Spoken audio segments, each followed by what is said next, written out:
fruitful and balanced people. How are you? Welcome to another Education Mondays here with Genesis Solutions and Consulting, where we provide therapeutic tools for balanced living. I hope you all had a fantastic weekend where you were able to get some rest and do some playing, because that's so important for us. And thank you for joining and tuning back in to learn more about why values are so important towards our balanced and fruitful life. Last week I talked about the importance of differentiation and talked about how that concept came from Bowen's family system theory. He really highlighted the importance of being able to differentiate your own thoughts, emotions, and behaviors from your system that you're in, so that you can be clear about who you are, even while in a system that has its own way of thinking, moving, and operating. And so why are we talking about values? I want to continue to reiterate that it's so important to talk about values because it does three major things. It allows for identity formation, it increases psychological flexibility, and then it helps us to establish and maintain healthy relationships. So if we want to move consistently and commit consistently to a fruitful and balanced life, we have to know our values. It's so important that we have that foundation, because from there we can make decisions, we can respond responsibly, and be congruent to what we have decided to be committed to, so that we can see the fruit produced the way that we have envisioned it to be produced.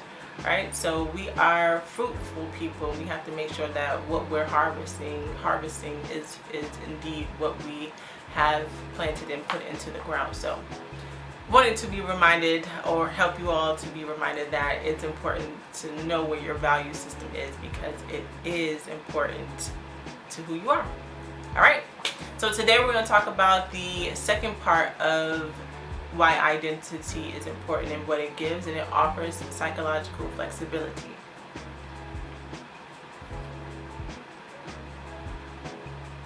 And psychological flexibility comes from the theory or the therapy technique that's called acceptance and commitment therapy.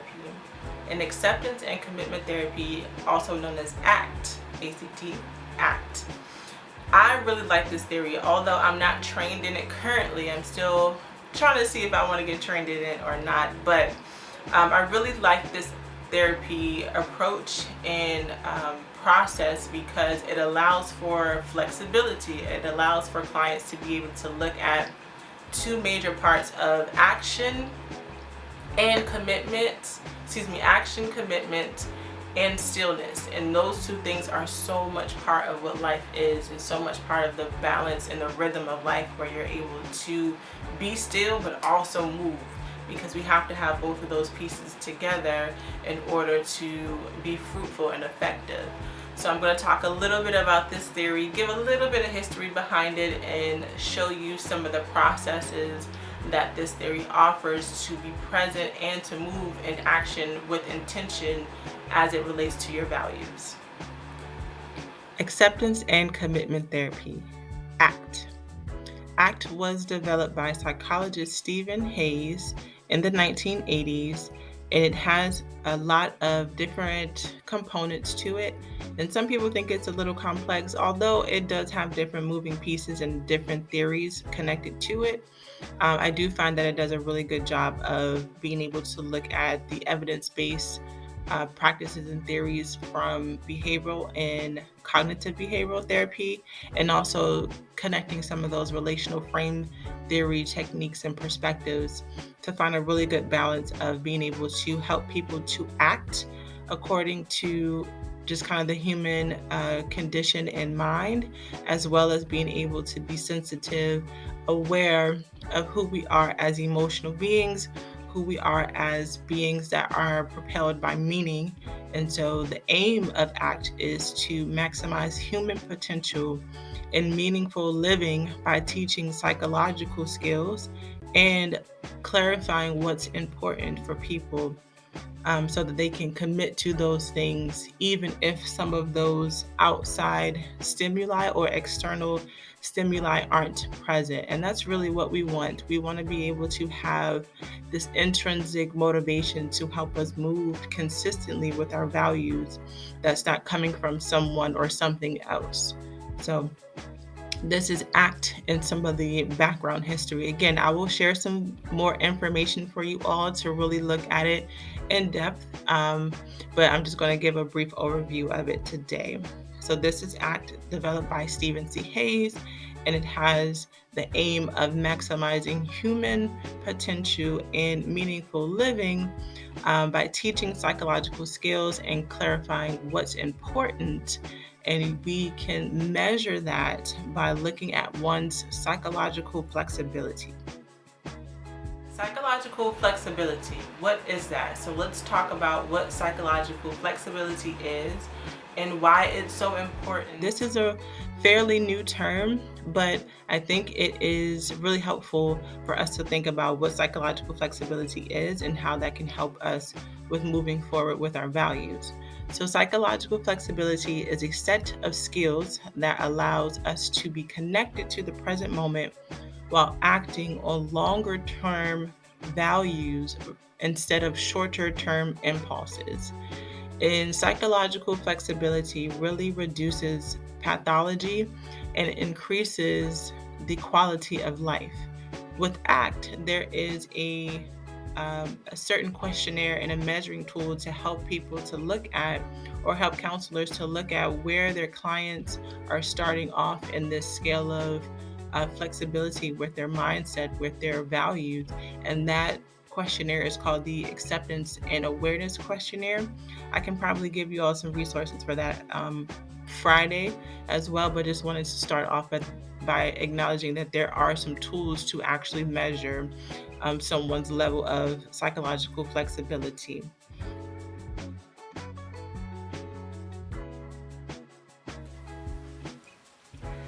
The ACT Hexaflex, or the ACT hexagon. Let's look at what this is.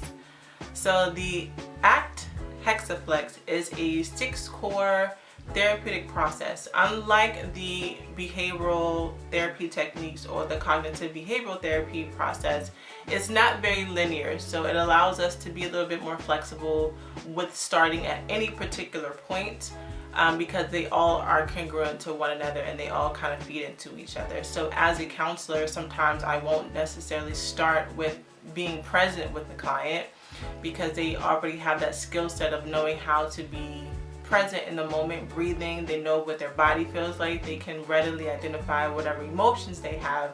So then maybe the next step we need to look at is, okay, well, what are your values? They may be ready to be in action versus another client who doesn't know how to be still yet. So we may start there. So this allows for the flexibility. This hexagon in and of itself allows for psychological flexibility, both for me as the counselor and then also for the client to choose where to start from, because you're being present in the moment with the client and then with yourself. So I think that's a great part of this therapy approach also. So it just allows for flexibility and being present. I think what is so interesting about the hexagon is that it is one of the most sturdy yet flexible shapes in nature. They're in beehives, they're on the sidewalks, they are in snowflakes. I think it's just amazing how it's kind of a sturdy substance or a sturdy shape, but can be so flexible if it needs to be. And I think that's probably why they chose this particular shape, because the Hexaflex allows for some flexibility in the starting point because they're all connected. So number one, with contact with the present, the first 4 are going to be focusing on those mindfulness skills, being able to be present in the moment with oneself and their environment and their emotions. And then the 2 afterward are going to be those action-based things. So number 1, contact with the present, paying attention to the present, and that's going to help us to maybe broaden, sustain, or shift our focus. It's giving us the ability to be fully present in our physical and psychological experiences, just to observe, to really take inventory and take note of what's happening. And again, scripture reminds us to be still and know, pay attention, be still, be present. And that value of stillness, it runs so, it's going to run throughout everything because it's so vital and so necessary to be able to be still, but also be active. So, number two, diffusion or cognitive diffusion. That process is looking at watching your thinking, being able to take a step back from your thoughts, kind of detaching from them, because sometimes when we have a thought, we automatically assume that that is who we are. For example, if someone tripped up over some steps, because y'all, I can be really clumsy. So sometimes I'll just be walking and just kind of clip up over my own 2 feet. But instead of me saying, "Oh, I'm so clumsy," I can say, "Wow, I'm noticing that after I did that, I'm thinking I'm clumsy." Or I'm noticing that that action was a little embarrassing. And that's very different from the statement of I am embarrassing versus I am thinking about me being embarrassing. I'm detaching from the action a little bit and not assuming that I am that thing, but I'm just giving notice to what I'm thinking about. So that's diffusion, being able to step back from making that I am statement versus observing that you're just thinking about that's what you think you are. May sound a little confusing, it's a little meta, but that's what diffusion is. And number three, acceptance. Acceptance in the term of ACT is fully experiencing all the sensations, emotions, thoughts, without the need for immediately problem solving. I think our culture is really does a really good job at reaching goals, but sometimes we can be a little goal obsessed, and sometimes we just have to let things be what they are. As a recovering perfectionist, I have learned to really just kind of let things be and allow that some things just is what it is and just kind of let it play itself out. But other things definitely having to problem solve through them.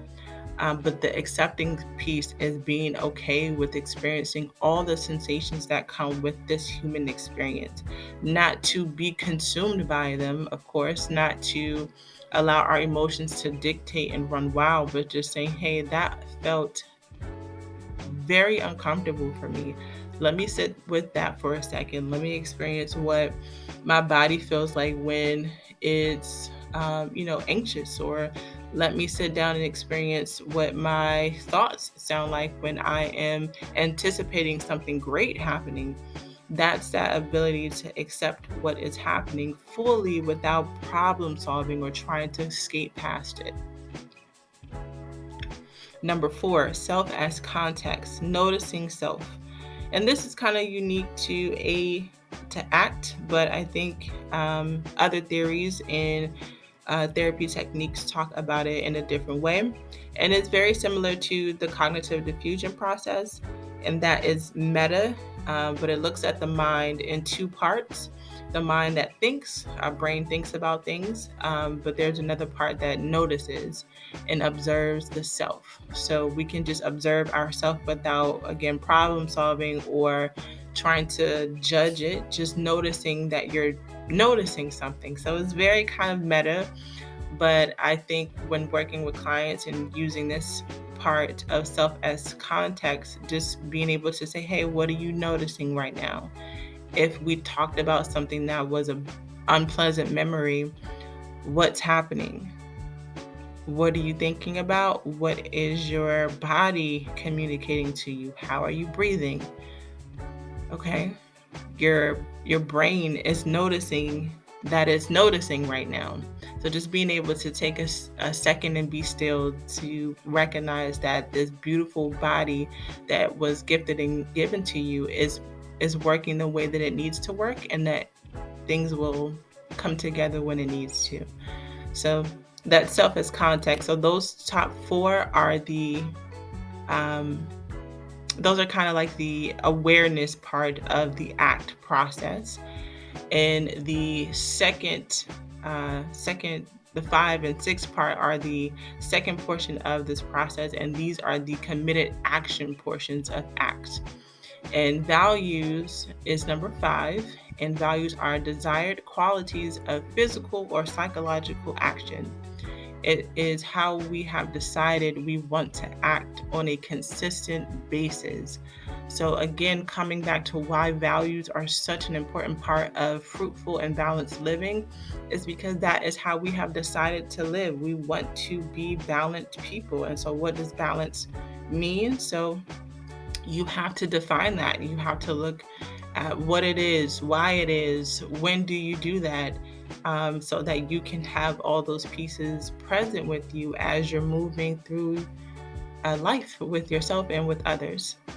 And then 6 is the committed action. Do what it takes to get that thing done. Do what it takes to get to where you want to be. It's so easier to just have all these concepts in our mind in theory. It takes a lot of courage to step out in faith to say, hey, you know what? I'm going to do this thing. Hey, I'm going to take a chance. Hey, I'm going to leap out here in faith because listen, this is a leap of faith. To be visible is a leap of faith. To be yourself is a leap of faith. So wanting to encourage whomever is out here leaping in faith and hoping and believing that things will turn out well. Congratulations, you are leaping in faith. And to be reminded of the word, because Genesis Solutions is deeply rooted in the word and biblical wisdom, along with the practical science of mental health. This concept of being committed to faith goes along with the scripture of James 2:18, which I showed in the beginning, that says, but someone will say, you have faith and I have works. But show me your faith apart from your works, and I will show you my faith by my works, which basically means that, yes, you can have faith, but your faith has to meet your actions, and your actions have to be congruent with your faith. Because in order for us to see, in order for you to see fruitful living, there has to be a process of planting. There has to be a process of being able to cultivate. All of these visible things have to come into play. There has to be a consistent commitment to doing in order for that thing to be produced fully. So with ACT, it is taking those steps to be committed. So that means we have to do some goal setting. That means we have to do some action planning. That means we need to problem solve and do some skill training, and being able to expose yourself to those uncomfortable experiences and uncomfortable conversations, emotions, and people, so that you can really put your tools into work, so that you can really try and test your faith, test your values to see if it is really anchored in what it says it's anchored in. So I hope that was helpful for you all. Again, I'm not necessarily training this particular theory, but I think it is helpful for helping to move towards a balanced and fruitful life. I will leave some information down below for more videos about this particular theory and techniques that it uses. Friday, I hope that you stick around, because I will be sharing some resources and tools for you to look at what your value system is and to determine what values you want to choose to be committed to. And then we'll continue to ask questions throughout the week and be able to interact with each other to see how I can be of assistance to you as you move towards your most balanced and fruitful life. All right, beautiful people, have an amazing rest of your week, and I will see you on Friday.